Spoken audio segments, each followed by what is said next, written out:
नमस्कार, बुलेटिनमध्ये मी तेजल नागरे तुम्हा सर्वांचं स्वागत करते आणि बुलेटिनच्या सुरुवातीलाच बातमी आहे अभिनेता सैफ अली खान संदर्भात। अखेर 6 दिवसांनंतर अभिनेता सैफ अली खानला डिस्चार्ज मिळालेला आहे। रुग्णालयातून त्याला आता डिस्चार्ज मिळाला असून सैफ अली खानवर 16 जानेवारीला चाकू हल्ला झाला होता आणि त्यानंतर लीलावती रुग्णालयामध्ये त्याच्यावर सर्जरी करण्यात आली होती। गेल्या 6 दिवसांपासून सैफ अली लीलावती रुग्णालयामध्ये होता आणि अखेर आज सैफ अली खानला डिस्चार्ज मिळालेला आहे। एका बाजूला चाकू हल्ल्याचा शोधही सुरू आहे तर दुसऱ्या बाजूला आता सैफ अली खान याला डिस्चार्ज मिळालेला आहे। जरी डिस्चार्ज मिळालेला असला तरीही डॉक्टरांनी त्याला पूर्ण बेड रेस्ट सांगितलेली आहे। 6 वार हल्लेखोरानं सैफ अली खानवर केले होते आणि त्या 6 वारांपैकी 2 वार हे अत्यंत खोलवर झाले होते आणि 1 वार मणकेजवळ झाला होता, ज्यातून जवळपास 2.5 इंचांचा चाकूचा तुकडा ऑपरेशन करून डॉक्टरांनी बाहेर काढला होता। आज 6 दिवसांनंतर सैफ अली खानला डिस्चार्ज मिळालेला आहे आणि डिस्चार्ज मिळाल्यानंतर सैफ अली खान आता घरी परततोय। दरम्यान आता सैफ अली खानला पूर्णपणे बेड रेस्टचा सल्ला डॉक्टरांनी दिलेला आहे।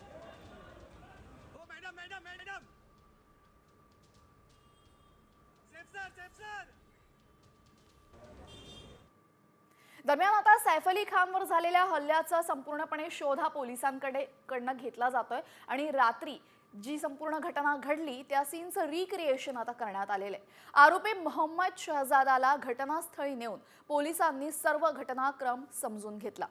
आधी आरोपीला वांद्रे पोलीस ठाण्यातून वांद्रे रेल्वे स्थानकात आणलं, त्यानंतर वांद्रे रेल्वे स्थानकातून त्याला सैफच्या घरी नेलं। तो सैफच्या घरात शिरला आणि कसा पळाला हे सर्व पोलिसांनी समजून घेतलेलं आहे। तर रात्री 11:15 वाजता आरोपीला पोलीस स्टेशन बाहेर काढलं। आरोपीला वांद्रे रेल्वे स्टेशनला आणलं। वांद्रे रेल्वे स्टेशनवरनं सैफ अली खानच्या घरी त्याला नेण्यात आलं। सैफच्या घरी आरोपी मोहम्मद शहजादची चौकशी झाली। आरोपी घरात शिरला कसा आणि पळाला कसा हे पोलिसांनी समजून घेतलं। पोलिसांनी हल्ल्याचा संपूर्ण घटनाक्रम समजून घेतला।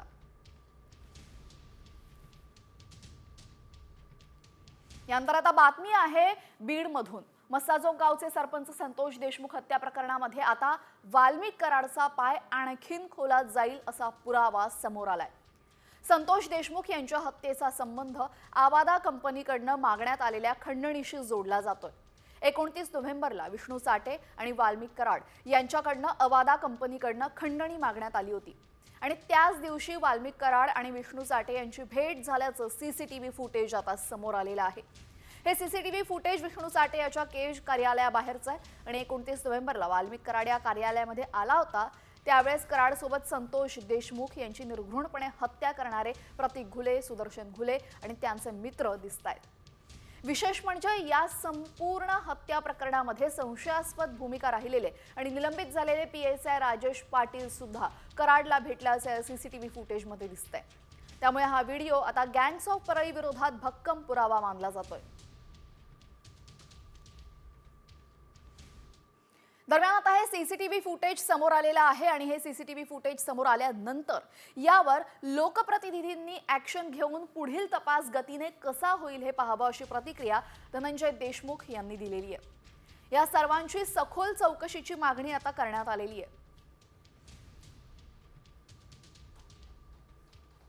की जो आता सीसीटीव्ही फुटेज पोलिसांच्या हाती आलेला आहे किंवा सोशल मीडियावर जो आलेला आहे त्यावर या लोकप्रतिनिधी आहेत जे त्यांनी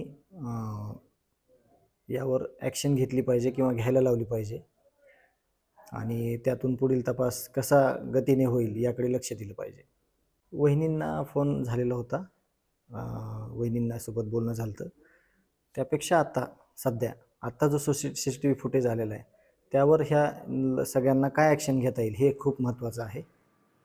तर हा महत्त्वाचा सीसीटीव्ही समोर आल्यानंतर आता मराठा आंदोलक मनोज जरांगे यांची प्रतिक्रिया सुद्धा समोर येते। खून करणारे आणि खंडणीचे आरोप एकच असल्याचा आरोप मनोज जरांगेंनी केलेला आहे। गँग्स ऑफ परळीचा व्हिडिओ समोर आल्यानंतर जरांगेंची प्रतिक्रिया समोर आली आहे। दरम्यान आरोपींना सांभाळणारा मंत्री कोण असा सवालही जरांगेंनी उपस्थित केलाय। खंडणीतले आणि खुनातले आरोपी एकही सुटता कामा नये, 302 लावा। नंबर 1चा आरोपी त्या सरमाडा का कोणी त्याला करा, कारण खून करणाऱ्यापेक्षा आणि खंडणी मागणाऱ्यापेक्षा सामूहिक कट रचून संघटित गुन्हेगारी चालवणारा सगळ्यात मोठा गुन्हेगार आहे, त्याला सोडू नका. आणि ह्या 3 टीमच्या नंतर मधल्या काळात हे फरार होते त्यावेळेस यांनी कोणत्या मंत्र्यांना फोन केलेत, 100% फोन केले त्यांनी, ते सुद्धा मध्ये घ्या. 6 आरोपी 100-150 जणांची टोळी, लय मोठी नाही ही लाभार्थी टोळी ही, मग तर जेरबंद करा लवकर. तर सरपंच संतोष देशमुख यांचा खून करणारे आणि खंडणी मागणारे आरोपी एकच असल्याचं जरांगे म्हणतात. दुसऱ्या बाजूला आता सरपंच हत्या प्रकरणी आणि खंडणी प्रकरणाशी आकाचा संबंध आहे. जे आरोप केले होते ते आता सिद्ध होत असून PSI पाटील सुद्धा सह आरोपी करा अशी मागणी सुरेश धस यांनी केलेली आहे. जे आरोप केले होते त्याचे पुरावे मला वाटतं SITने पुढे आणलेले आहेत. या लोकांचं खंडणी, खून आणि या सगळ्या प्रकरणाशी आकाचा संबंध आहे असं हे या निमित्तानं स्पष्ट होतं. माझं मत आहे PI पाटीलला सह आरोपी केलं पाहिजे. या प्रकरणामधला महाजन सस्पेंड झाले पाहिजे आणि जे गरजे त्या गरजेंना सस्पेंड करून त्यांना पुण्याला न पाठवता जे पुण्याला घेतलेले त्याच्याऐवजी त्यांना गडचिरोली किंवा चंद्रपूरला पाठवलं पाहिजे. तर आता सरपंच संतोष देशमुख हत्या प्रकरणासंदर्भात नाना पटोले यांचीही प्रतिक्रिया समोर येते. बीडमधील पोलीस प्रशासन आणि माफिया हे सगळे एकच आहेत, एकत्र आहेत. गृह विभाग सत्ताधारी आमदारांना माहिती पुरवतंय अशी टीका पटोलेंनी सरकारवर केलेली आहे. बीड जिल्ह्यात नेमकं काय चाललंय हे सगळ्यांनाच माहिती आहे. पोलीस आणि संपूर्ण प्रशासन आणि हे माफिया हे सगळे युनायटेड आहे. सत्तेमध्ये बसलेले लोक युनायटेड आहेत. मी त्या आरोपींची नावं घेण्यापेक्षा सरकारजवळ, म्हणून मगाशी मी आपल्याला माहिती देताना सांगितलं की गृह विभागाच्या माध्यमातून जे सत्ता पक्षामधले आमदार आहेत त्यांना माहिती दिली जाते आहे. हे सगळेच गुन्हेगार जे आहेत, ज्यांचे व्हिडिओज आपण याच्यावर पाहत होतो, चॅनलवर पाहत होतो, हे सगळे गुन्हेगार त्याच्यामध्ये सोबत आहेत. तर सरपंच संतोष देशमुख हत्या प्रकरणासंदर्भात रोज नवीन पुरावे आणि धक्कादायक माहिती समोर येते. यानंतर आता बातमी आहे राजकीय वर्तुळातून. महायुतीमध्ये पालकमंत्री पदावरनं वाद चांगलाच टोकाला गेलाय. हा वाद आता दिल्ली दरबारी गेल्यामुळे नाशिक आणि रायगडच्या पालकमंत्री पदाला स्थगिती देण्यात आलेली आहे. नाशिकच्या पालकमंत्री पदाबाबत भाजप आग्रही आहे आणि आगामी कुंभमेळा आणि स्थानिक स्वराज्य संस्थांच्या निवडणुकीच्या पार्श्वभूमीवर पालकमंत्रीपद भाजपात स्वतःकडे ठेवण्याची शक्यता आहे. तर दुसऱ्या बाजूला शिंदेंच्या शिवसेनेमध्येही मोठी घडामोड पाहायला मिळते. पालकमंत्री पदावरनं नाराज असलेले भरत गोगावले आज उपमुख्यमंत्री एकनाथ शिंदे यांची भेट घेणार आहेत. तर पालकमंत्री पदावरनं महायुतीमध्ये आपण पाहतोय तणाव आहे आणि आता नाशिक पालकमंत्री पदासाठी भाजपाच आग्रही असल्याचं समजतंय. दरम्यान भाजपा नेतृत्वही महाजनांना पालकमंत्री कायम ठेवण्यावर ठाम असल्याचं समजतंय. त्याच संदर्भात भाजपा प्रदेशाध्यक्ष चंद्रशेखर बावनकुळे आणि गिरीश महाजन यांच्यामध्ये चर्चा झाल्याची माहिती सुद्धा सूत्रांनी दिलेली आहे. दरम्यान मुख्यमंत्री देवेंद्र फडणवीस या संदर्भात एकनाथ शिंदे आणि अजित पवारांशी बोलण्याची शक्यता आहे. आगामी कुंभमेळा आणि स्थानिक स्वराज्य संस्थांच्या निवडणुकांच्या पार्श्वभूमीवर पालकमंत्री पद हे भाजपासाठी महत्त्वाचं आहे नाशिकचं आणि त्याचमुळे भाजपा ते स्वतःकडे ठेवण्याची शक्यता आहे. नाशिकमध्ये कुंभ हा माननीय गिरीश महाजन साहेबांनी खूप छान पद्धतीने हाताळला होता. कुंभ समोर आहे म्हणून नाशिकचे पालकमंत्री गिरीश महाजनजी व्हावे ही भूमिका, यामध्ये कुठली वादविवादाची भूमिका नाही. राष्ट्रवादीलाही सुद्धा माझी विनंती आहे आणि एकनाथ शिंदेजींना विनंती आहे, अजितदादालाही आहे की हा वादविवादाचा विषय नाही. कार्यकर्त्यांना आणि आमदारांना विनंती आहे. कुंभमेळ्यामध्ये काय करतात मंत्री? ते काय ठेका घेतात काय? अधिकारी नेमलेले आमचे गेडाम साहेब आहेत, त्याच्यामध्ये कमिशनर, रेव्हेन्यू कमिशनर आहेत. ते अत्यंत हुशार आणि नावाजलेले अधिकारी आहेत.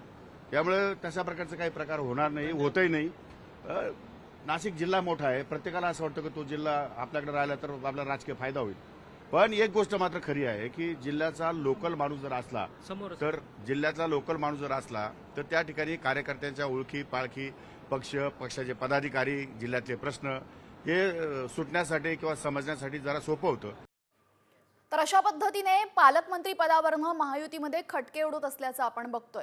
तर आता दुसऱ्या बाजूला आर्थिक व्यवहारांसाठीच पालकमंत्री पदावरनं दंगल सुरू असल्याचा आरोप संजय राऊतांनी केलाय. दिल्लीमध्ये सुद्धा दंगल करणाऱ्यांचीच पाठीशी असल्याचा टोलाही राऊतांनी लगावलाय. तर पालकमंत्री पदाच्या निर्णयाला स्थगिती देणं म्हणजे लाचारी असल्याचं सिद्ध केलं असं म्हणत राऊतांनी फडणवीसांवरही निशाणा साधलाय. मुख्यमंत्री फडणवीस पालकमंत्री पदाची घोषणा करून परदेशात गेले उदय सामंत यांच्याबरोबर. एकनाथ शिंदे यांची खरी नाराजी त्या संदर्भात आहे. पालकमंत्रीपद हे निमित्त आहे. मग पालकमंत्र्यांच्या संदर्भातल्या निर्णयांना स्थगिती देण्याची वेळ का आली, कारण काय? आणि मुख्यमंत्र्यांनी आपला निर्णय स्थगित करून मी एक हतबल मुख्यमंत्री आहे, लाचार मुख्यमंत्री आहे हे दाखवून दिलं. तर आता पालकमंत्री पदावरनं शिवसेनेमध्ये तर नाराजी आहेच, मात्र शिवसेनेपाठोपाठ आता राष्ट्रवादीतही नाराजी असल्याचं समोर येत आहे. यावेळेस स्वजिल्हे न मिळाल्याने राष्ट्रवादीच्या मंत्र्यांमध्ये नाराजी असल्याची माहिती सूत्रांनी दिली आहे. अजित पवारांनी स्वतःपुरतं आणि तटकरे यांनी स्वतःच्या लेकीपुरतं पाहिल्याची भावना राष्ट्रवादीच्या मंत्र्यांमध्ये असल्याचं बोललं जात आहे. भाजप आणि शिवसेनेच्या तुलनेमध्ये राष्ट्रवादीतील मंत्र्यांना सर्वात कमी स्वजिल्हे मिळाल्याचं पाहायला मिळालंय. त्यामुळे राष्ट्रवादीच्या 10 मंत्र्यांपैकी केवळ अजित पवार यांनाच स्वजिल्हा मिळालेला आहे. त्यामुळे राष्ट्रवादीत सुद्धा तणाव असल्याचं बोललं जात आहे. या राजकीय बातम्यांनंतर आता बातमी आहे लाडकी बहिणी संदर्भात. कारण लाडकी बहीण योजना गेल्या काही महिन्यांपासून सुरू तर झालेली आहे, मात्र या योजनेमुळे आता निराधार योजनेच्या लाभार्थ्यांना सुद्धा फटका बसलाय. सरकारी वैयक्तिक लाभाच्या कोणत्याही एकाच योजनेचा लाभ लाभार्थ्यांना घेता येतोय. मात्र संजय गांधी निराधार योजना आणि श्रावणबाळ योजनेच्या लाभार्थ्यांनीही लाडकी बहिणीसाठी अर्ज केलेत आणि या दोन्ही योजनांचा लाभ 1,500 रुपयेच आहे. तेव्हा नेमक्या कोणत्या योजनेचा लाभ सुरू ठेवायचा याचं ॲफिडेव्हिट आता लाभार्थ्यांना द्यावं लागेल. मात्र निराधारांच्या अनुदानाला लाडकीमुळे खोडा बसलाय हे मात्र निश्चित. तर लाडक्या बहिणींना 2100 रुपये नक्की कधी मिळतील याकडे त्यांच्या नजरा लागलेल्या असताना आता मार्च महिन्यातील बजेटनंतर लाडक्या बहिणींचे पैसे वाढणार असल्याचं समजतंय. बजेटनंतर लाडक्या बहिणींचा हप्ता 2100 रुपये होणार. जलसंपदा मंत्री राधाकृष्ण विखे पाटील यांनी या संदर्भात माहिती दिली. लाडक्या बहिणींचा हप्ता 1500 वरून 2100 रुपये करण्यात येईल असं आश्वासन महायुतीने दिलं होतं. त्याप्रमाणे आता बजेटनंतर 2100 रुपये करण्यात येईल असं मंत्री राधाकृष्ण विखे पाटलांनी सांगितलंय. विरोधी लोक म्हणायचे निवडणूक संपली की तुमची योजना बंद होणार आहे. योजना बंद झाली, चालू आहे का बंद आहे? चिंता करू नका, मी पैसे मागणार नाही, पण चालू आहे का बंद आहे? चालू आहे ना. आता डिसेंबर तुमचा जानेवारीत हप्ता येईल, मार्चमध्ये बजेट झालं की तुमचे पैसे 1500 2100 होतील. यानंतर आता बातमी आहे राजकीय वर्तुळातून. राहुल शेवाळे यांच्या वक्तव्याला संजय राऊतांनी आता उत्तर दिलेलं आहे. 23 जानेवारीला राज्यामध्ये मोठा राजकीय भूकंप होईल असं वक्तव्य शेवाळेंनी केलं होतं. त्यावर शिवसेनेने राहुल शेवाळेंना पराभूत केलं असा टोला संजय राऊतांनी लगावलाय. 23 जानेवारीला एक मोठा स्फोट होण्याची शक्यता आहे, एक राजकीय भूकंप होण्याची शक्यता आहे. म्हणून आपल्या पक्षाचं अस्तित्व टिकवण्याकरता, आपल्या पक्षातल्या आमदारांना टिकवण्याकरता अशा बातम्या वडेट्टीवार आणि संजय राऊत पसरवत आहेत. काँग्रेसचे काही आमदार आणि उभाटाचे आमदार हे शिवसेनेमध्ये प्रवेश करण्याकरता इच्छुक आहेत. त्यांची संख्या 15-10 अशा संख्येवर आहेत आणि त्यामुळे कुठे ना कुठेतरी आपला पक्ष फुटू शकतो. आपल्या पक्षाचं अस्तं दुसऱ्याच्या उदयापेक्षा स्वतःच्या अस्ताची काळजी घ्या. आपल्या पक्षाच्या अस्ताची आता वेळ आलेली आहे. त्यामुळे हा पक्षाचा अस्त होऊ नये म्हणून हा 23 जानेवारीला जो राजकीय भूकंप होणार आहे. राहुल शेवाळे काय बोलतात त्याच्यावर जाऊ नका. राहुल शेवाळ्यांचा पराभव शिवसेनेनं केलेला आहे, दारुण. कोणाचं काय तुम्ही फार महत्त्व देत आहे?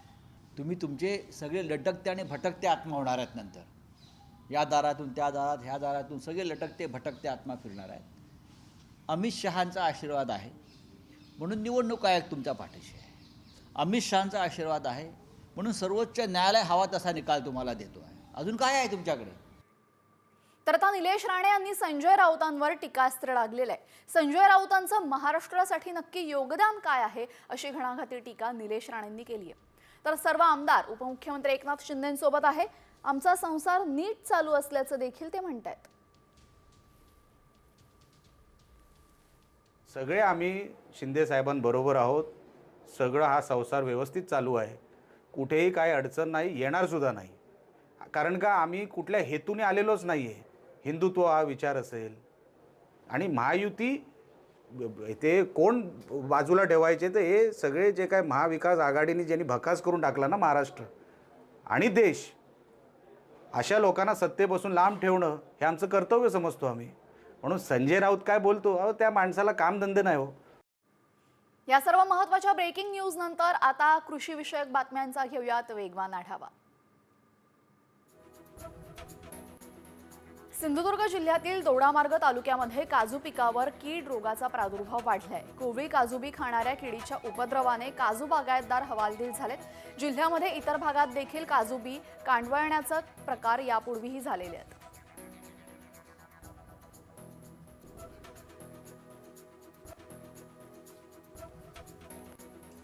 हवामानातील बदलाचा फटका आंबा पिकाला बसतोय.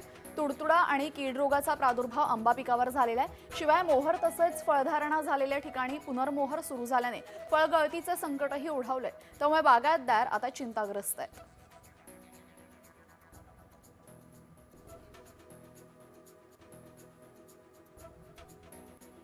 मनमाडमध्ये टोमॅटोच्या दरांमध्ये मोठी घसरण झाली आहे. किलोला केवळ 5 ते 7 रुपयांदरम्यान भाव मिळतोय. वाहतुकीचा खर्च सुद्धा वसूल होत नाहीये. कष्टाने पिकवलेल्या मालाला कवडीमोल भाव मिळत असल्याने टोमॅटो उत्पादक मात्र हवालदिल झालाय.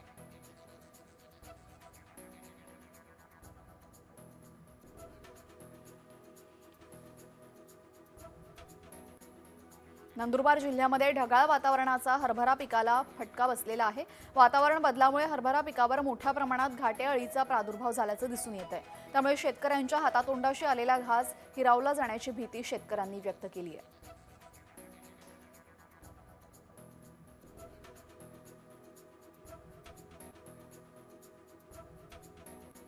जालन्यातील वालसावंगी येथील एका शेतकऱ्यानं वांग्याला भाव मिळत नसल्याने 150 कॅरेट वांगी बांध्यावर फेकलेली आहेत. सध्या मार्केटमध्ये वांग्याला 70 ते 80 रुपये कॅरेट एवढाच भाव मिळतोय. यातून शेतकऱ्याने केलेला खर्च देखील वसूल होत नसल्याने वांगी बांधावर फेकून दिली आहेत.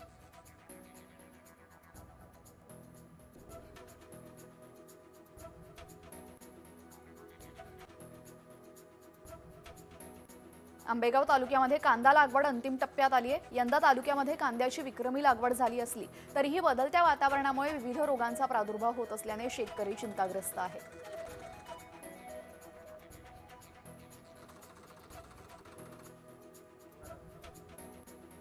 जळगावच्या शिरसोलीमध्ये ढगाळ वातावरणाचा फुल शेतीला फटका बसतोय. फुलावर रोगाचा प्रादुर्भाव होत असल्याने ऐन मागणीच्या काळामध्ये शेतीतली फुलं उपटण्याची वेळ शेतकऱ्यांवर आलेली आहे. परिणामी राज्य सरकारने फुल उत्पादकांना मदत द्यावी अशी मागणी शेतकऱ्यांकडून होतीये.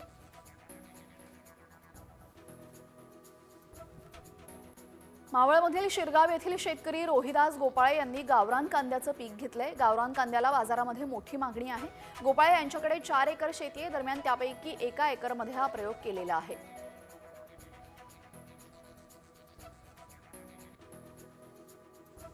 नांदेडमध्ये काही भागात तूर काढणीला सुरुवात झाली आहे. मात्र तुरीच्या दरामध्ये घसरण झाल्याने शेतकरी संकटात सापडलाय. शेतकऱ्याजवळ शेतमाल येताच भाव उतरत असल्याने शेतकऱ्यांमध्ये आर्थिक नियोजन कोलमडलेलं आहे. ऐन हंगामामध्ये तुरीला 7,000 रुपये प्रति क्विंटल दर मिळत असल्याने शेतकरी मात्र हैराण झाले.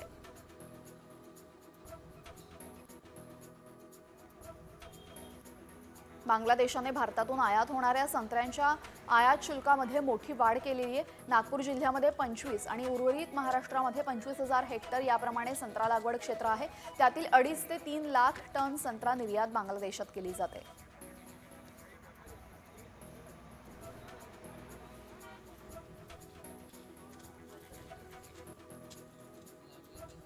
यानंतर आता बातमी आहे शेतकऱ्यांसाठी सर्वात मोठी. कारण 1 रुपयात मिळणारा पीक विमा ही योजना आता बंद होण्याची शक्यता आहे.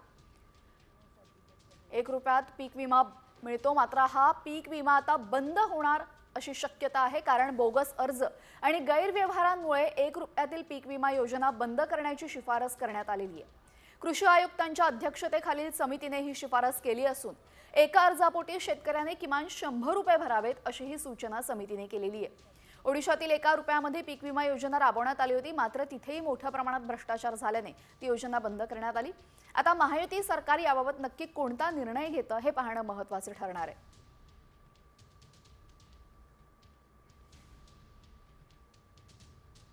हे 2-5% गैरप्रकार तर होतच असतात. आणि दुसरी गोष्ट, योजनेमध्ये गैरप्रकार होतो म्हणजे योजना बंद केली पाहिजे किंवा योजना बंद करावी या विचाराचा मी नाही आहे. योजनेमध्ये आणखी पारदर्शकपणा अपडेट कसं करता येईल तो या ठिकाणी सरकारचा प्रयत्न राहणार. समितीने अहवाल पाठवलेला आहे. समितीच्या अहवालावरती चर्चा व्हायची. अजून आम्हाला माननीय मुख्यमंत्री, उपमुख्यमंत्री यांच्याबरोबर चर्चा करायची आहे. तर पीक विम्याच्या संदर्भात आणखी काही सुधारणा करता येतात का, तर तो सुधारणा करण्याचा आमचा विचार आहे. तर आता बीडमध्ये 1,09,264 पीक विम्याचे बोगस अर्ज निघालेले आहेत.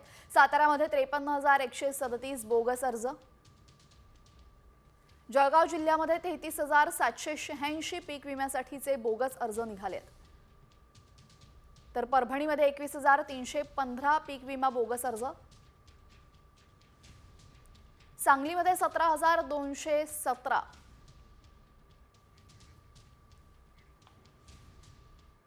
तर आता शेतकऱ्यांच्या मुद्द्यावरनं शरद पवार गटाच्या खासदार सुप्रिया सुळे यांनी सरकारवर निशाणा साधलाय. हार्वेस्टरचा मुद्दा गंभीर आहे आणि बहुमत मिळालेल्या सरकारनं शेतकऱ्यांवर बोलावं असं म्हणत सुप्रिया सुळे यांनी सरकारवर टीका केली आहे. शेतकऱ्यांच्या बाबतीतले इलेक्शनच्या आधीचे निर्णय, इलेक्शनच्या नंतरचं नुसता निर्णय नाही, वास्तव ह्याचा आपण सगळ्यांनीच गांभीर्याने नोंद घेतली पाहिजे.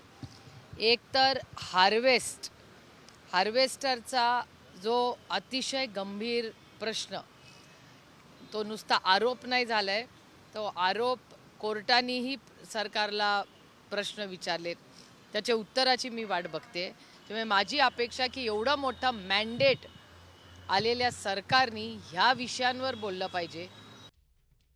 या सर्व राजकीय आणि कृषी विषयक बातम्यांनंतर आता बातमी आहे एका व्हायरल मेसेज संदर्भातली. तुम्हाला माहिती आहे का, आपल्या रुपयावर अफगाणी पैसा भारी पडतोय. अफगाणी पैसा आपल्या रुपयापेक्षाही मजबूत असल्याचा दावा करण्यात आलेला आहे. मात्र या दाव्यामध्ये तथ्य आहे का याची आम्ही पडताळणी केली, तेव्हा नक्की काय सत्य समोर आलेलं आहे पाहूयात. अफगाणी पैसा रुपयावर भारी.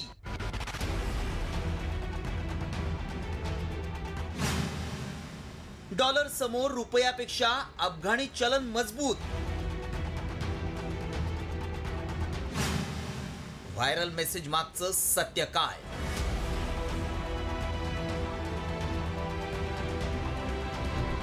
अफगाणी चलन आपल्या भारतीय चलनापेक्षा भारी आहे. हे ऐकूनच तुम्हाला आश्चर्याचा धक्का बसला असेल. मात्र असा दावा करण्यात आलाय. खरंच अफगाण चलन भारतापेक्षा मजबूत आहे का? अफगाण भारतापेक्षा गरीब देश असून त्यांचं चलन इतकं मजबूत कसं, असे अनेक सवाल उपस्थित होत आहेत. मात्र त्याआधी मेसेजमध्ये काय दावा करण्यात आलाय पाहूया. अफगाणिस्तानचं चलन भारतीय चलनापेक्षा मजबूत आहे. डॉलरच्या बरोबरीत अफगाणिस्तानचं चलन भारतापेक्षा खाली आहे. भारतीय चलन डॉलरच्या बरोबरीत करावं अशी काही लोकांची अपेक्षा होती.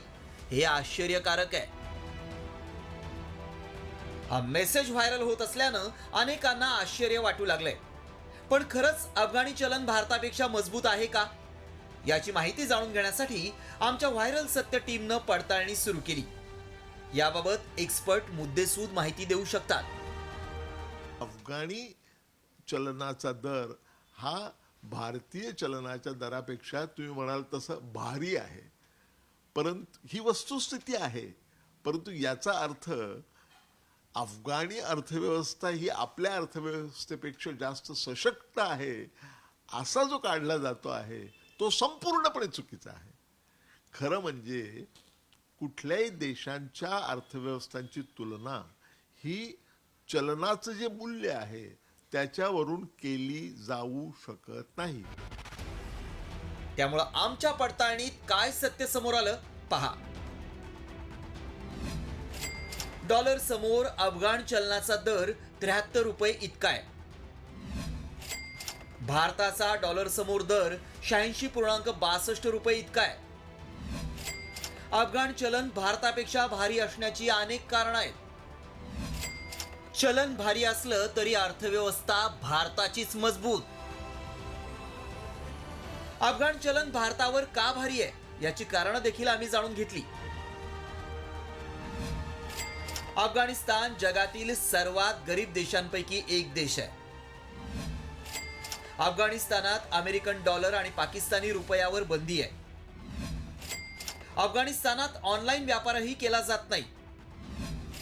अफगाणिस्तानात हवाला व्यवसाय फोफावलाय. अमेरिकन डॉलर्स तस्करीच्या माध्यमातून अफगाणिस्तानात येतोय. अफगाणिस्तानचं चलन मजबूत होण्यामागचं कारण आहे तालिबानी शासनानं चलन मजबूतीसाठी केलेले प्रयत्न. दुसरं कारण म्हणजे तालिबानी राजवटीमुळे सामाजिक आणि आर्थिक स्थितीमुळे जगभरातून मिळत असलेल्या आर्थिक मदतीनं अफगाणी करन्सीची किंमत वाढली आहे. त्यामुळे अफगाणचा पैसा भारतावर भारी ठरल्याचा दावा सत्य ठरला आहे. मात्र त्याचा अर्थ अफगाणिस्तानची अर्थव्यवस्था भारी आहे असा होत नाही. अफगाणिस्तानपेक्षा भारतीय अर्थव्यवस्थाच मजबूत आहे. ब्युरो रिपोर्ट, साम टीव्ही न्यूज.